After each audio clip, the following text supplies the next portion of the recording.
Hey friends, my name is Christine and welcome to today's video and to my channel.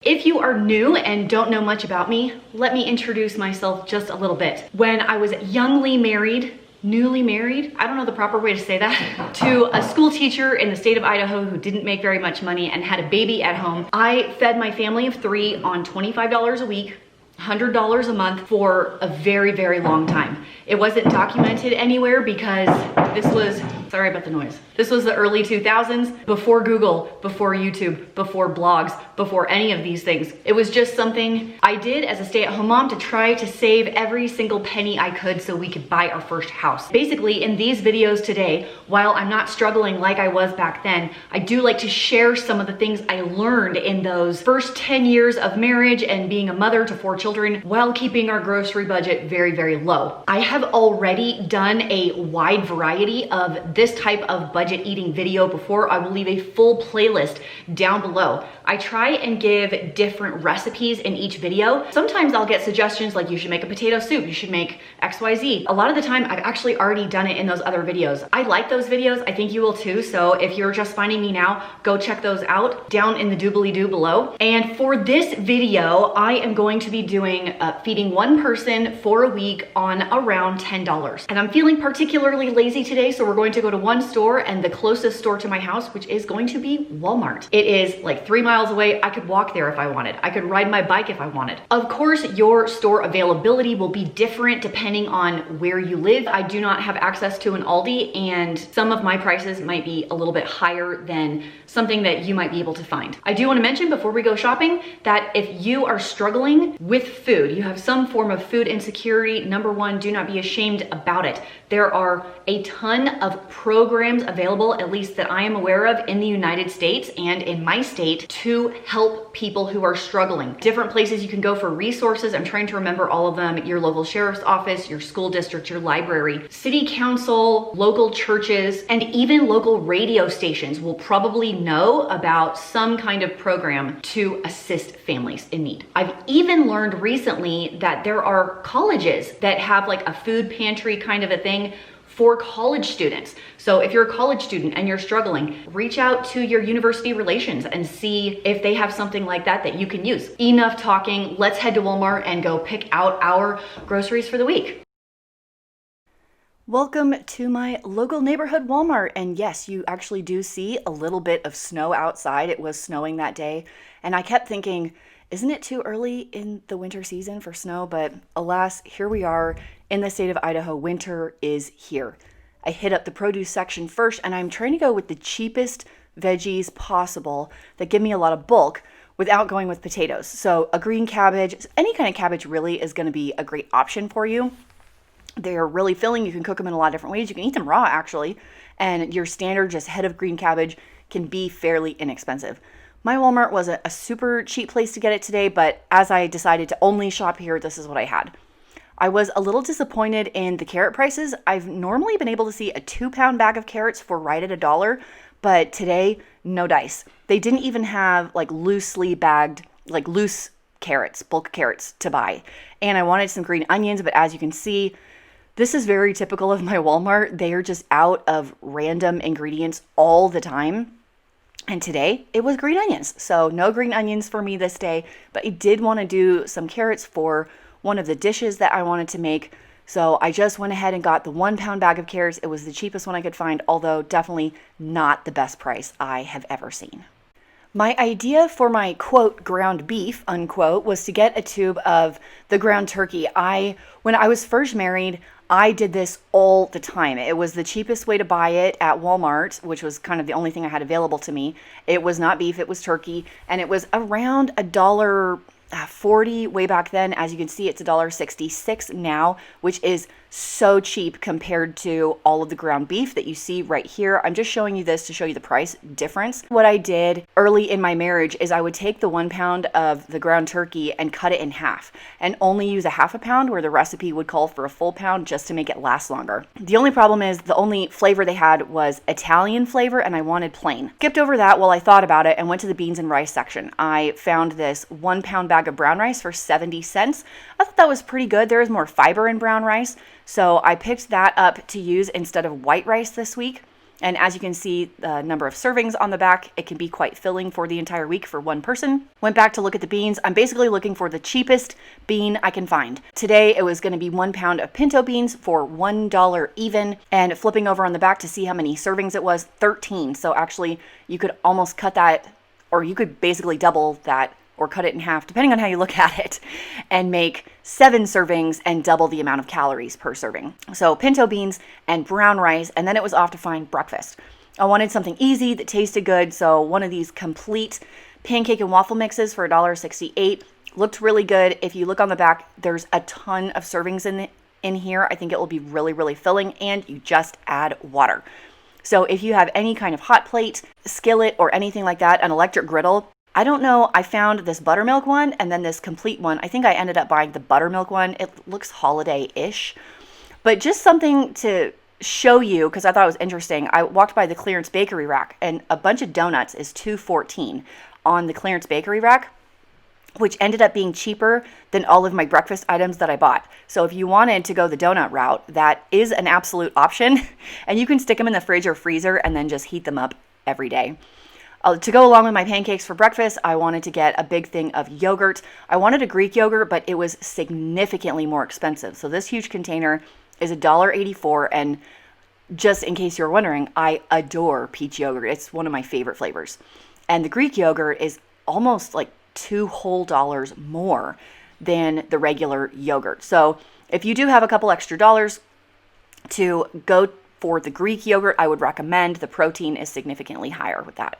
Look how small and cute this little sour cream is. It's 88 cents for this tiny little container, which is perfect because I'm trying to spend as little as possible. Although, like usual, a larger container will be a better price per ounce, but that's not the way I was shopping this time. I wanted to get some chorizo or meat for another dish, and chorizo is truly one of the cheapest, most flavorful things you can find. That's not my favorite brand, the one I picked up, but it will work for this. And I wanted some cheese to go with my chorizo and bean and rice dish, so you can see me like scouring the cheese section at my Walmart, trying to find the cheapest cheese I could, and I ended up not getting it at all. And I did go back and get the Italian style turkey.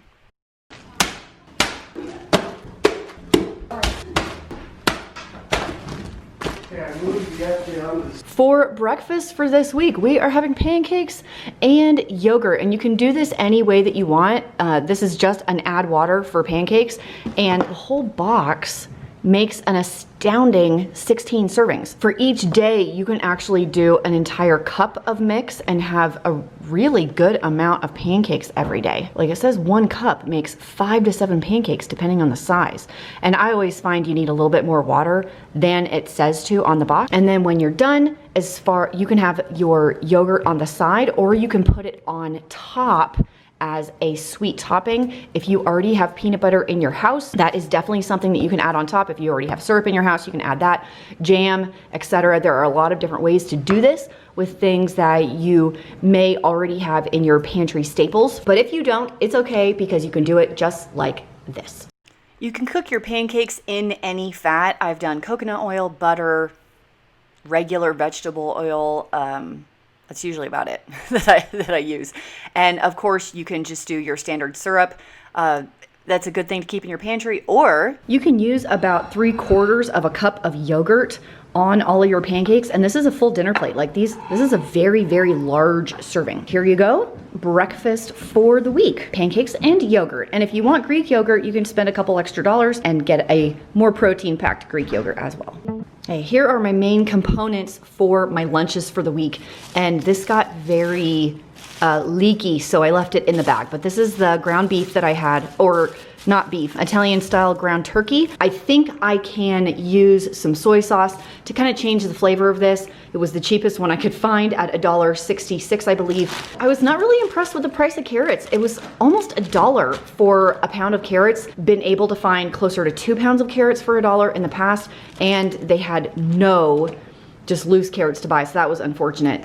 And this tiny little head of green cabbage. The other ingredients I'm going to be adding to this are things that I actually already have. I would have bought extras to show you how to put it all together and what it would cost if you were starting with nothing, but let me show you why I didn't want to do that. Okay, in my fridge from all the previous videos I've done, these are all the heads of garlics that I've already bought. 1, 2, 3, 4, 5, 6. And I didn't want to buy any more heads of garlic. So I hope you will excuse me if I just use a couple of cloves from what I already have in my fridge. Ignore all the drinks, they're my mom's. And also, I already have this huge thing of soy sauce and this huge thing of soy sauce, so much. So please excuse the fact that I'm using soy sauce that is already in my fridge.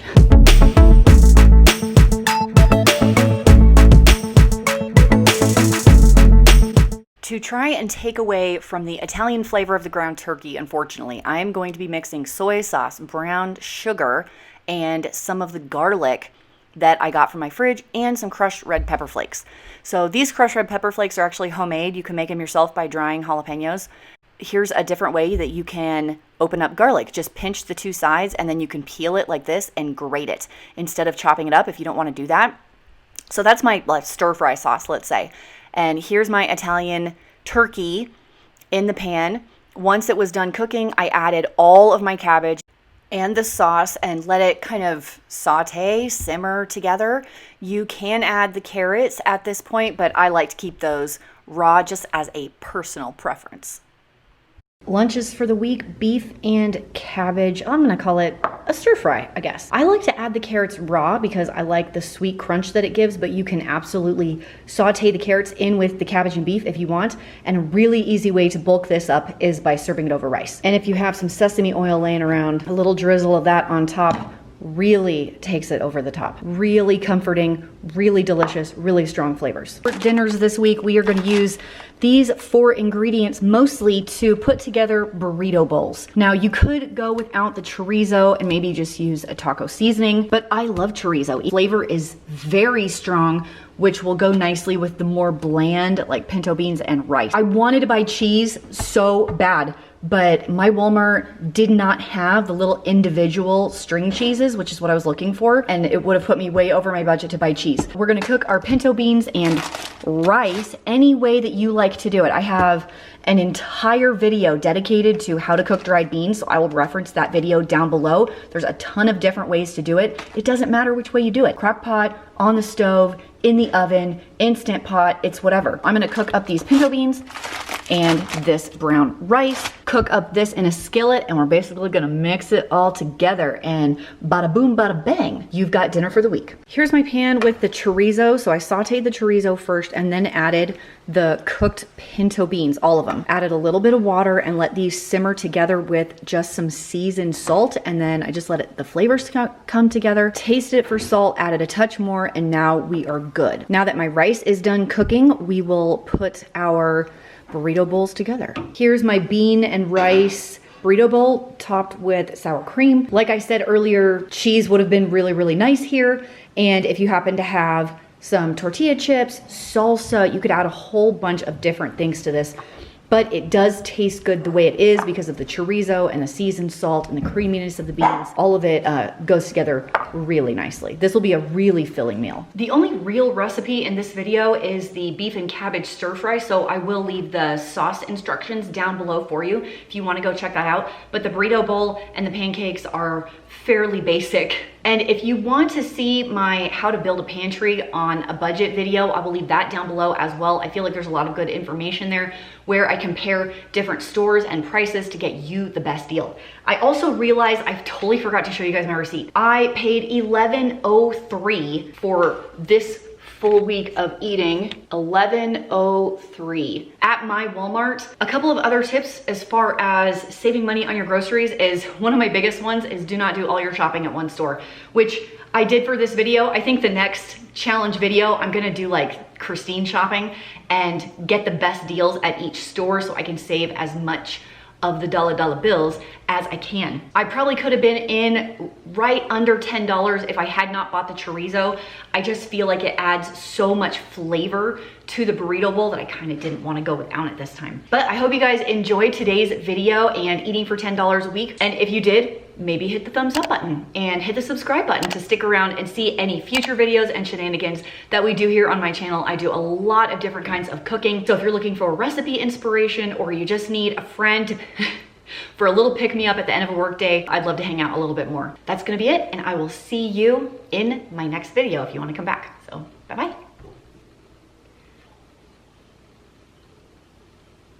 That's really all.